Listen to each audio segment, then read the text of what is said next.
Olha, o orçamento impositivo, a PEC 03 de 2013, de autoria do deputado Luiz Tchê, é um dos temas mais polêmicos dos últimos tempos na Assembleia Legislativa.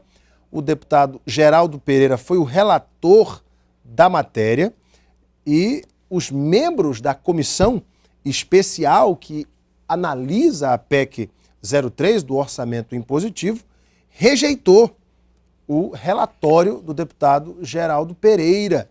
O deputado explica que o orçamento impositivo não versa apenas sobre a liberação obrigatória das emendas individuais dos parlamentares da Assembleia, dos deputados estaduais. Não, ela versa sobre todo o orçamento do Estado, sobre a educação, saúde, sobre investimentos, o orçamento dos poderes, etc. Deputado, boa noite. Boa noite, Alain. Tudo bem? Tudo bem. Muita gente está pensando que a matéria do orçamento impositivo, ela versa apenas sobre a imposição do governo de liberar obrigatoriamente os R$100 mil das emendas individuais dos deputados. Muitas pessoas na sociedade pensavam que era apenas isso, mas o debate é muito mais profundo. Ele fala do orçamento geral do Estado, daquilo que será gasto com educação, com saúde, com saneamento, com os poderes e com os investimentos do governo, além, é claro, da folha de pagamento, que é obrigatória. Por que esse debate gerou tanto conflito na Assembleia, deputado? Inclusive, Alain, os próprios deputados, a maioria, entendiam que se tratava das emendas. Não leram a matéria. A obrigatoriedade da liberação das emendas. Na verdade, não é assim. É como você estava falando. Atinge o orçamento do Estado. O que está se discutindo como impositivo é o orçamento do Estado. E muita gente entende também que é o Poder Executivo, o que é administrado pelo governador Tião Viana, o que não é verdade. É o orçamento do Estado que se compõe do Poder Executivo, do Poder Judiciário, da Assembleia Legislativa. Vamos lembrar que o orçamento do Estado é o seguinte, 25% por lei é constitucional do que o Estado arrecada, é destinado à educação. A educação. 12% para a saúde, 8% vai para o orçamento do Tribunal de Justiça, 5,3% para a Assembleia Legislativa, 4% para o Ministério Público e 1,9% para o Tribunal de Contas do Estado, sobrando aí um restante para ser alocado em diversos outros segmentos. O orçamento impositivo, a gente já sabe que esses recursos aqui já estão devidamente alocados. É percentual sagrado. Isso já é impositivo. Já é impositivo. O que o orçamento impositivo tornaria de mais impositivo ainda, além do que já é impositivo? Deputado? Porque ele já nasce uma obrigação já de fazer as transferências e uma despesa de 56%. Mas também ainda acresce aí as despesas permanentes, aquela do custeio da máquina pública, com comunicação, com energia, com combustível, com alimentação, com merenda escolar, que você não pode, isso é inerente à gestão pública, né? Portanto, isso também já é impositivo, por natureza. Perfeito. De forma que sobra para o executivo, hoje é 4% de todo o seu orçamento. Esses isso dá 4%, em torno de 120 milhões de reais.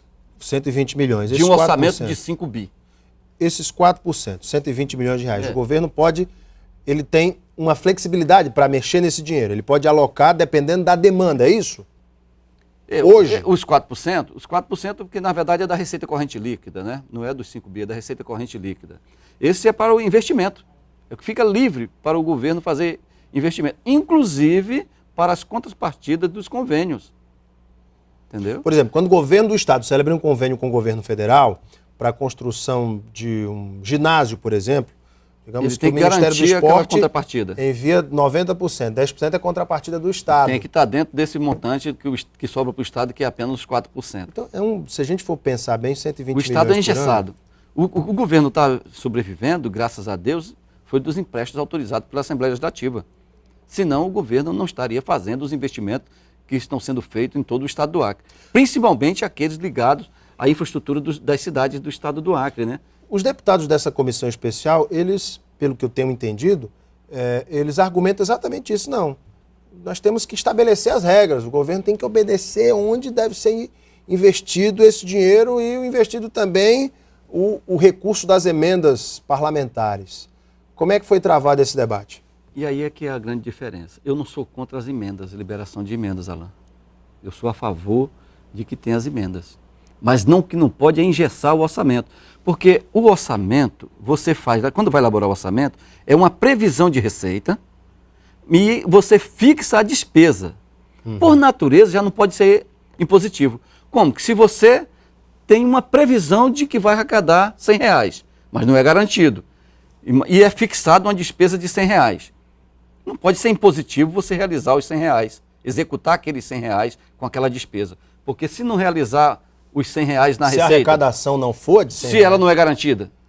Mas a arrecadação do Estado não tem mantido uma constante ao longo dos últimos anos? Mas é por isso que é estimado. Entendeu? Então, você, diante dessa margem pequena que fica de 4%, você ainda engessar isso, fica difícil.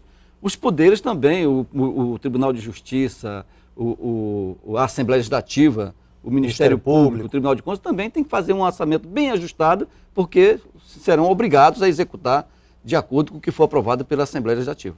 O deputado Walter Prado, do PROS, que votou contra o seu relatório, ele fez duras críticas ao Executivo. Ele disse que não vê exagero em tornar as emendas dos deputados parlamentares impositivas e acrescentou que todo governador é eleito pelo voto dos parlamentares também, porque os parlamentares ajudam com, obviamente, os seus eleitores. Mas o senhor acabou de dizer que não é contra.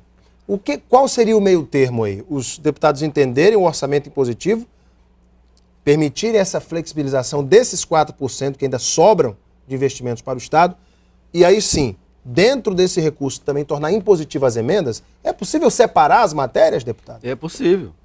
Agora, do jeito que está, realmente cria problemas para a gestão do Estado do Acre e de todos os poderes. Seria criada uma nova PEC, então? Ou dentro dessa PEC só se faria um ajuste? Emendas, né? Fazer esses ajustes necessários para que não engesse realmente o Estado do Acre. Porque os próprios deputados estão discutindo à luz das emendas parlamentares, o que não é isso.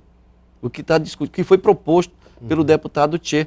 O argumento central são exatamente as emendas individuais dos parlamentares. Mas isso também não é porque ao longo dos últimos anos, dos últimos governos, os deputados perderam esse poder que eles tinham de alocar suas minguadas emendas para ações sociais, para obras, enfim, também de cunho político, que os ajuda em sua função parlamentar. Mas na pior das hipóteses, que fosse obrigatório apenas as emendas, não o orçamento todo.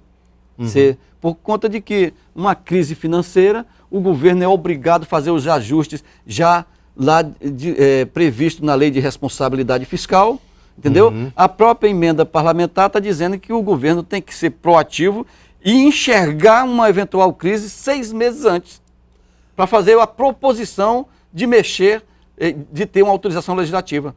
Que aí sim seria em regime de urgência, no máximo 30 dias, a Assembleia Legislativa teria que se manifestar. Mas aí como que você vai ter essa bola de cristal? Olha só o que disse o deputado Edivaldo do PSDC. O Edivaldo disse o seguinte, que a medida precisa ser repensada.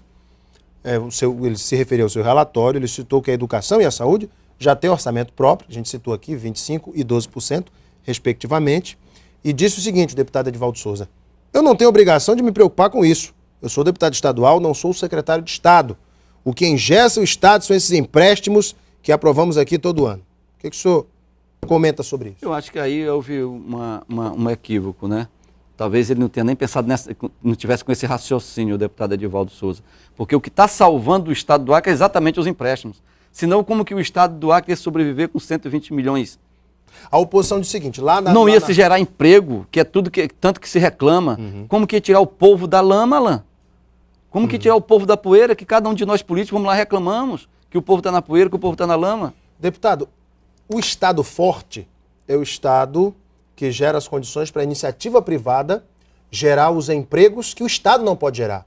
O Estado já está inchado, já está, obviamente, cumprindo acima de suas limitações a função de empregador.